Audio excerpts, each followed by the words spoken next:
बड़े करुणा में प्रभु स्वयं बंसी जी के चरण चापते रहते हैं। अधरों की सैया पर विराजमान करके ये चरण चापना है। बंसी जी के चरण चापते रहते हैं, अधर रूपी सिंहासन पे विराजमान करके कर कमल से बंसी जी के चरण चापते रहते हैं। और कर्ण कुंडल हिलते ना, मानो बंसी जी की आरती कर रहे, चमकते हुए कर्ण कुंडल मानो बंसी जी की आरती कर रहे हैं। और अपने अधर सुधारस का हर समय भोग लगाते रहते हैं बंसी जी का। ऐसे प्रभु की महासामर्थ्यमयी बंसी जी इस कलिकाल में प्रकट हुए। जिस समय महाप्रभु हरिवंश चंद्र जी प्रकट हुए उस समय बड़े बड़े महापुरुष प्रकट हुए अन्य अन्य प्रांतों में।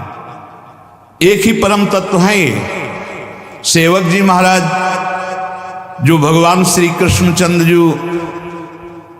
गीता जी में कहते यदा ही धर्मस्य ग्लानिर्भवत भारत अभ्युत्थानम धर्मस्य तदात्मानं सृजाम्यहं परित्राणाय साधूनां विनाशाय च दुष्कृतां धर्म संस्थापनार्थाय संभवामि युगे युगे। तो सेवक जी कहते हैं जब जब हो ये धर्म की हानि तब तब तनु धरी प्रगट त्यानी जानी और दूजो नहीं, दूसरा नहीं, वही प्रभु विविधाचार्यों के रूप में अवतरित होते हैं। हरिवंश महाप्रभु का प्रादुर्भाव विक्रम की 16वीं शताब्दी के मध्य भाग में हुआ।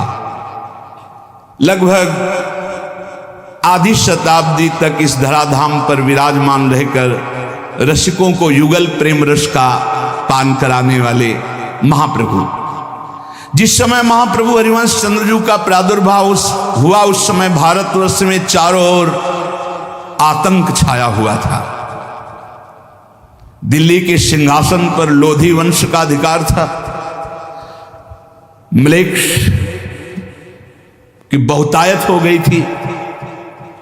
म्लेच्छ का तात्पर्य है जो मांस भक्षण करते हैं, मदिरा पान करते हैं, पराई स्त्रियों से व्यभिचार करते हैं, नाना प्रकार के वैदिक सिद्धांतों के विरुद्ध आचरण करते हैं।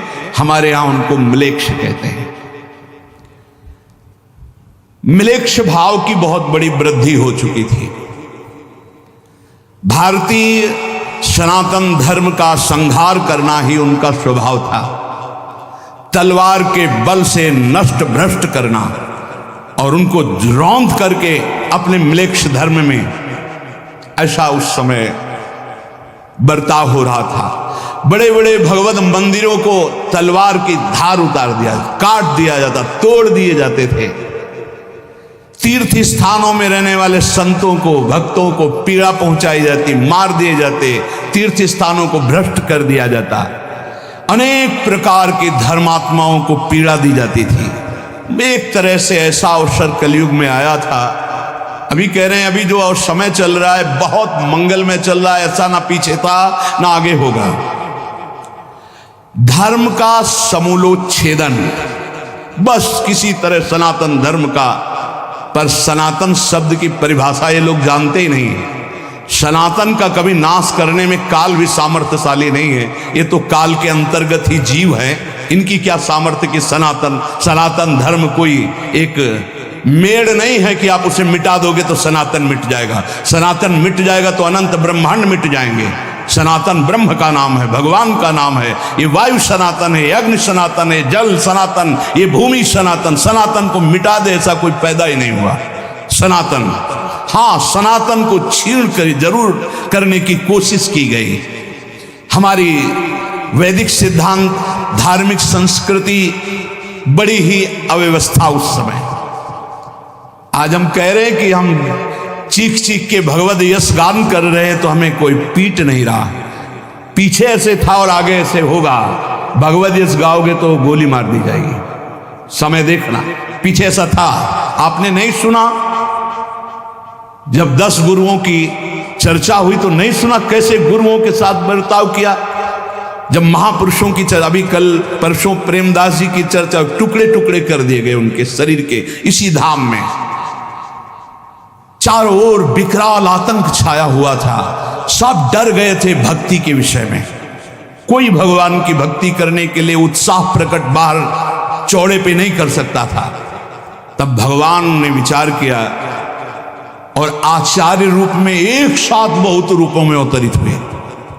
उस समय भरमार लग गई वैष्णव महापुरुषों की, एक से एक सामर्थ्यशाली, जो तप बल, भगवत बल, नाम वाणी में डूबे हुए, जिनके प्रभाव से ही माया का प्रपंच नष्ट हो जाए और भक्ति का प्रभाव जग जाए।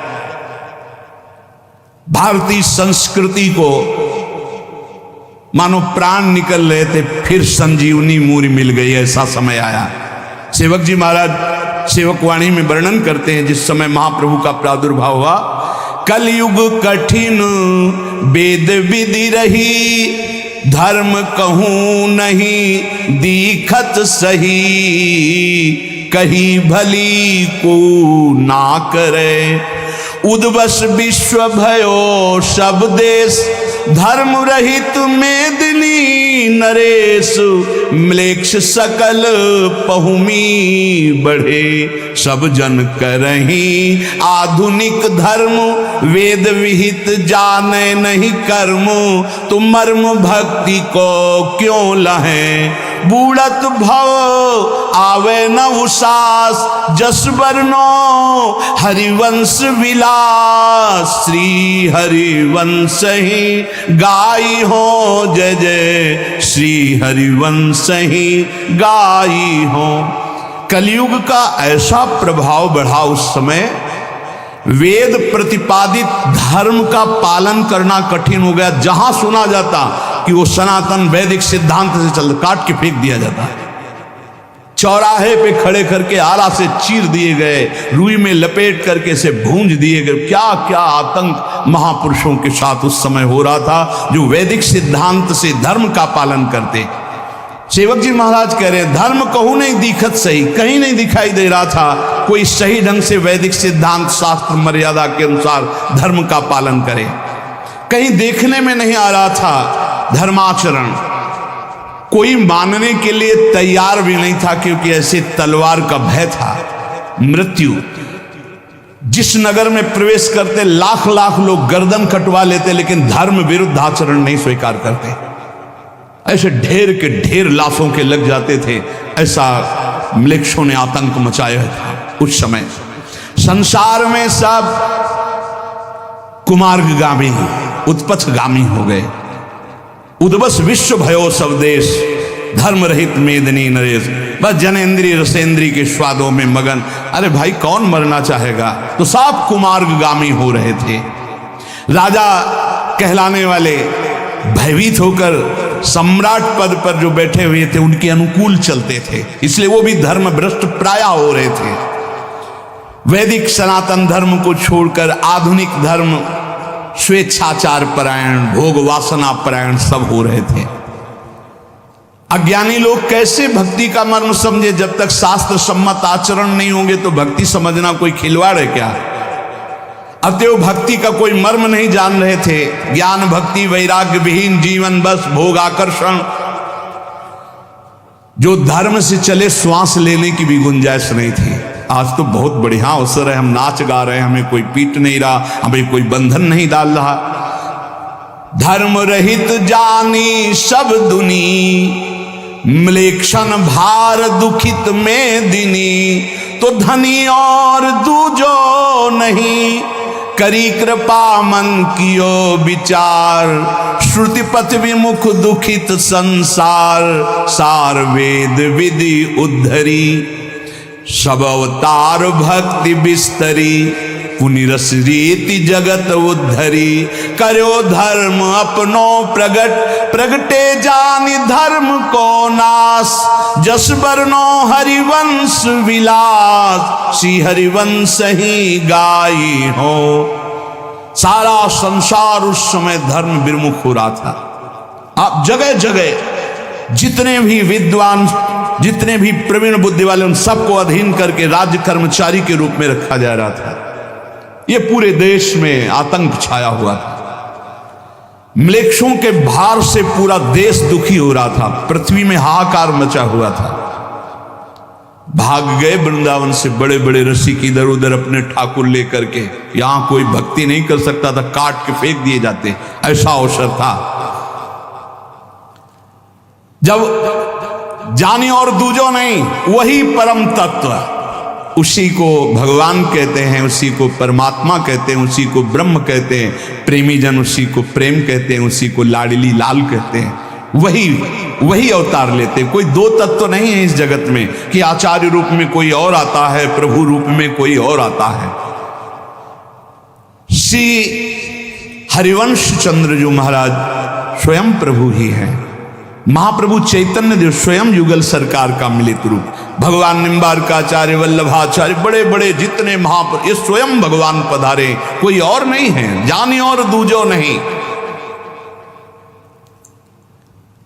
महाप्रभु हरिवंश चंद्रजू जिस समय प्रकट हुई उस समय बहुत अत्याचार छाया हुआ था, जगह जगह पर आतंक था, पर ऐसा नहीं कि उस समय कोई धर्मात्मा था ही नहीं। जो नाम जप करते हैं, मंत्र जप करते हैं, प्रभु की आराधना करते हैं, तो प्राणों की परवाह नहीं करते। लाखों में तुम कितनों को मारोगे, कोई ना कोई तो बचा ही रहेगा, विनाश तो कोई नहीं कर पाया। भगवान परशुराम जी ने संकल्प लिया था कि पृथ्वी को क्षत्रियों से विहीन कर दूंगा जो राक्षसी स्वभाव के हैं। 21 बार फरसे से काट काट, तो क्या क्षत्रिय विहीन हो गए क्या पृथ्वी? ये भगवान की सृष्टि है, ऐसा ही। तो ऐसा नहीं था कि उस समय कोई बड़े महापुरुष नहीं थे, उस समय कोई धर्मात्मा नहीं थे, पर था बड़ा आतंक म्लेच्छों का। वो धन्य है कुल जिनमें महाभागवत जन प्रकट होते हैं। कुलम पवित्रम जननी कृतार्था वसुंधरा भाग्यवती च तेन स्वर्ग स्थितास्ते पितरोपि धन्या येषाम कुले वैष्णवा नामधेयम। वही कुल धन्य है, परम पवित्र है, जगत पूज्य कहा जाता है जिस कुल में भगवत स्वरूप किसी महापुरुष का प्रादुर्भाव होता है। सेवक जी महाराज कहते, नाम प्रसंग कहत उपदेश, जाया धर्म धन्य सो देश, धन्य सुकुल जय जन्म भयो, धन्य सुतात धन्य सो माय, तन तत् सकल सुनो चित लाय, श्री हरिवंश प्रताप जस, सो कुल धन्य उमा सुन, जगत पूज्य सुपनीत।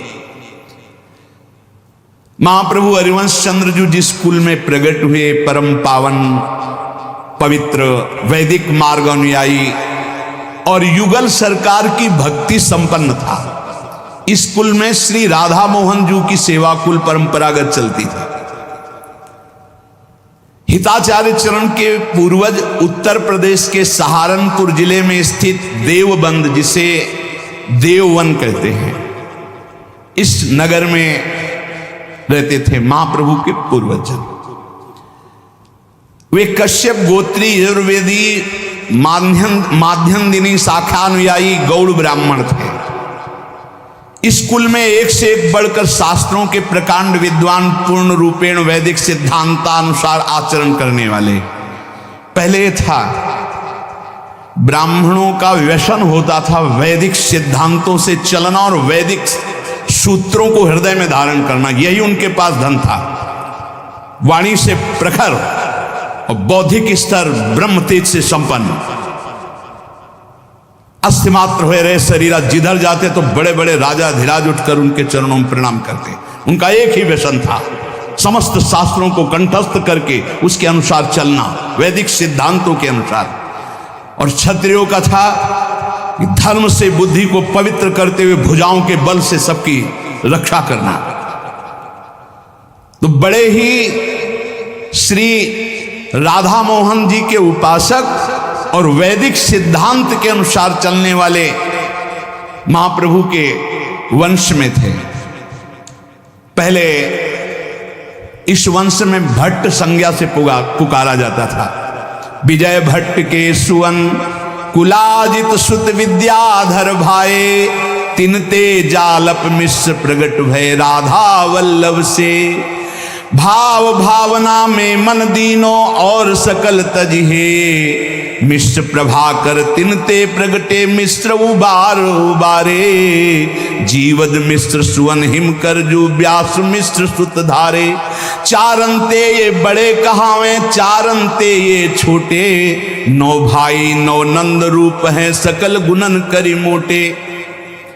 श्री विजय भट्ट, भट्ट शब्द ये विद्वता का प्रतीक है, अद्भुत, जिनको कोई परास्त न कर सके, हर शास्त्रों का ज्ञान। विद्या के बल भट्ट सुनाम, भक्ति विस्तरी तिनके धाम। तो विजय भट्ट जी के कुलाजित भट्ट हुए, उनके श्री विद्याधर भट्ट हुए। विद्याधर भट्ट जी वेद पुराण महाभारत इन सब को कंठस्थ किए हुए महापुरुष थे, इसीलिए इनके आगे मिश्र लगने लगा। वेद पुराण कहें इतिहास, तो मिश्र नाम जग भयो प्रकाश, वैसे भट्ट लगता था पूर्व में, पर श्री विद्याधर जी के आगे भट्ट लगा।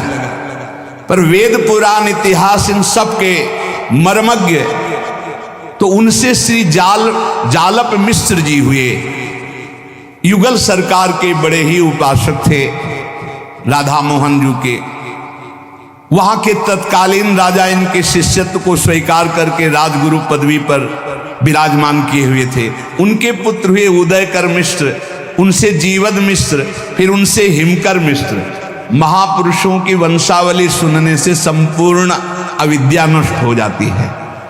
हिमकर मिश्र परम बड़ भागी, प्रभु पद भजन रहे लो लागी। मुरलीधर करी भक्ति रिझाए, तिन प्रसाद ते नव सुत पाए। हिमकर मिश्र सदैव प्रिया प्रीतम के भजन में लगे रहते। इनकी भक्ति से रीझ करके मानो नव योगेश्वर प्रकट हुए हों या नव नंद प्रकट हुए हों। इनके 9 पुत्र हुए, केशवदास, रघुनाथ, गंगाधर, देवदास, गोपाल, उदयराम, पद्माकर, कल्याण जी और ये व्यास मिश्र जी। ये जो हरिवंश महाप्रभु के पिता होने का सौभाग्य प्राप्त किया, ये व्यास मिश्र जी। ये सभी महाभागवत शास्त्रों के परम मर्मज्ञ और वैदिक सिद्धांत के रहस्य के ज्ञाता, ब्रह्म तेज संपन्न। इनमें जो सबसे बड़े केशवदास थे, वो बचपन से ही अवधूत स्थिति में थे। जब युवावस्था आई तो घर त्याग कर निकल गए और सन्यास ले लिया। सन्यास का नाम पड़ा इनका श्री नृसिंहाश्रम स्वामी जी। ये बड़े ही उच्च कोटि के महापुरुष और बड़ी सिद्धियां इनमें थी। ये अहर्निश स्वरूप बोध में स्थित और भगवत आराधन बाह्य क्रिया, अंतर में स्वरूप बोध, अवधूत स्थिति। आचार्य महापुरुषों का प्रादुर्भाव दैवी संपदा संपन्न महान तेजस्वी कुलों में ही होता है। अवतारी महापुरुषों को अपने गर्भ में धारण करने की सामर्थ्य हर माता में नहीं होती। वो दैवी शक्ति संपन्न माता होती है, तभी उनको अपने उदर में धारण कर सकती है। इसीलिए दैवी संपदा संपन्न कुल में आचार्य महापुरुषों का अवतार होता है। इन सभी 9 भाइयों में 4 से छोटे और 4 से बड़े, मध्य में हरिवंश महाप्रभु के पिता होने का सौभाग्य मिला उनको, श्री व्यास मिश्र जी उनका नाम। ये वेद पुराण इतिहास सकल शास्त्रों में बड़े ही परम प्रवीण होते हुए इनका सबसे ज्यादा प्रभाव ज्योतिष शास्त्र में था। उस समय के भारत के सुप्रसिद्ध ज्योतिषियों में व्यास मिश्र जी थे। आपकी इतनी बड़ी ज्योतिष सिद्ध थी कि सामने व्यक्ति आया और उसका पूरा जीवन बता देंगे। एक क्षण में कोई नक्षत्र, कोई समय जन्म का या कोई तिथि बताने की जरूरत, सामने व्यक्ति आया पूरा लिखकर उसका। आपका स्वभाव बड़ा दैन्य, इतना विद्वान, इतना ज्योतिषाचार्य होने पर भी अहम नहीं, मृदु स्वभाव और राधा मोहन जी की आराधना में तन्मय, युगल सरकार के प्रति पूर्ण समर्पण था श्री व्यास मिश्र जी का। इनके घर में कुल परंपरागत श्री राधा मोहन जी विराजमान हैं। महाप्रभु प्रकट होकर के जो आरती में पद गाते हैं, बनी श्री राधा मोहन जू की जोरी, इंद्रनील मणि श्याम मनोहर, सात कुंभ तन गोरी। तो घर में ही राधा मोहन जी विराजमान थे। सौभाग्य से अपने युगल सरकार का भी नाम हितजू ने राधा मोहन जी भी रखा है। आपके यहां संतों की भीड़ लगी रहती थी, क्योंकि इतना मृदु सरल स्वभाव, पवित्र आचरण, प्रिया प्रीतम की उपासना, वैदिक सिद्धांत का स्थापन आचरण में, तो संत प्रभावित होकर के प्राय आते रहते थे और घर में संतों की सेवा होती रहती। बड़ा आनंद मंगल, कहीं कथा हो रहा, कहीं कीर्तन हो रहा, कहीं वैदिक सिद्धांत की चर्चा हो रही। व्यास मिश्र जी सदैव संतों से सुशोभित होते रहते थे। बड़े बड़े संत महात्मा इनके घर। ये तो पक्का है, जहां भगवान का भक्त या भगवान का कोई अवतारी पुरुष आएगा, उसके घर में संतों की जरूर कृपा रही। अगर संत जन कृपा ना करे तो फिर महापुरुषों का आगमन उस घर में नहीं हो सकता। जिस घर में संतों का चरणामृत नहीं छिड़का गया, जिस घर में संतों की जूठन नहीं गिरी, जिस घर में संतों की आरती नहीं उतारी गई, जिस घर में संत बैठकर भजन नहीं किए, वहां महाभागवत कैसे पधारेंगे? फिर ये तो स्वयं प्रभु हैं, आचार्य हैं। आप अपना सर्वस्व संतों को समर्पित किए हुए रहते, मानो संत स्वामी, हम तो सेवक हैं। जैसे विश्वामित्र जी के आगे दशरथ जी हाथ जोड़कर कहते हैं, नाथ सकल संपदा तुम्हारी, मैं सेवक समेत सुत नारी। आप स्वामी हैं, मैं सेवक। ऐसे ही व्यास मित्र जी संतों के साथ कि आप स्वामी हैं, सब कुछ आपका है नाथ, हम आपके सेवक हैं।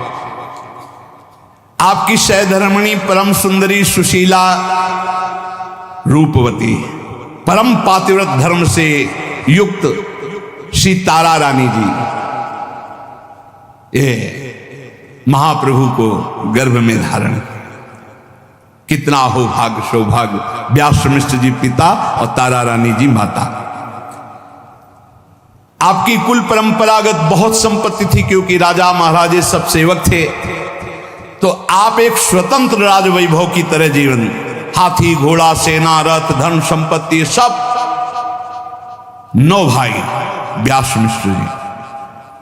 देश देशांतर में व्यास मिश्र जी की ख्याति सुनकर दिल्ली की गद्दी पर आसीन तत्कालीन बादशाह, उसका नाम यहां नहीं दिया गया, बादशाह, पृथ्वीपति, देशाधिपति या नरेंद्र, ऐसा कहकर वर्णन किया गया, लेकिन संकेत नहीं किया गया कि उस समय वर्तमान में बादशाह कौन था। गणित के अनुसार कोई लोधी वंश का या हुमायूं, ऐसा उस समय का, लेकिन स्पष्ट नहीं दिया गया। इसलिए इसमें यह नहीं कहा गया कि तत्कालीन बादशाह अमुक थे।